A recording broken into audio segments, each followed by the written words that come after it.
وتيجي اقول لك ازاي تقضي سنة الامتياز صح. السنة دي مش سنة راحة ولا سنة مرمطة، هي سنة ان انت تبدأ تشتغل صح. 5 سنين كلية انا عارف ان هما يعني ملهمش لازمة ازاي؟ ان انت بتحفظ معلومات معلومات معلومات ما بتطبقش بيها اي حاجة. فانت للأسف هترجع تذاكر، ولكن هتذاكر برواق.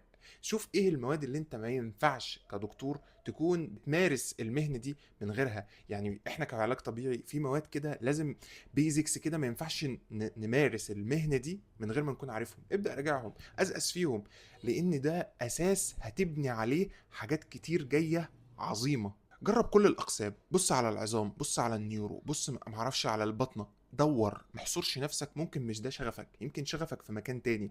فدور دور، انت معاك الوقت. والامتياز مش فرجة، انت مش جاي تتفرج خلاص، ده وقت الشغل، ده وقت الأكشن.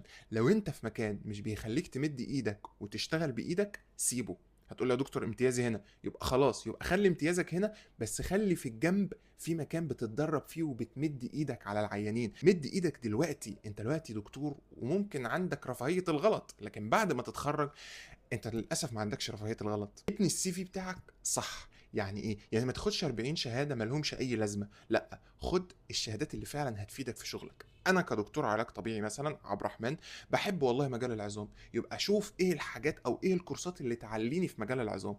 ايه اللي يخليني اروح اخد بطنه؟ ايه اللي يخليني اروح اخد حاجات في النيورو؟ انا عايز اتخصص في العظام. اهم حاجه حاول تعمل كونكشنز، حاول تعمل معارف، اعرف ناس، اعرف دكاترة كتير. المكان اللي تروحه خليك لذيذ، ما تسيبش ذكرى وحشة، لا، خليك كويس وخليك لذيذ، واعرف ده واعرف ده. الكونكشنز من اهم الحاجات اللي لازم تكون واخد بالك منها وحاططها في الاعتبار. محدش بيعرف يعيش لوحده. واكتر حاجة اوصيك بيها انك ما تاخدش من مصدر واحد. يعني انت دلوقتي في مركز وشفت الدكتور بيعمل تكنيك معين في الشغل، ارجع شوف، يمكن في حاجة اتطورت، يمكن العلم اتقدم وفي تكنيك احلى ممكن تطبقه على المريض بعد كده ويجيب نتائج احسن. فانت يبقى ليك الستايل بتاعك، ما تسرقش ستايل حد، لا، اعمل لنفسك انت الستايل.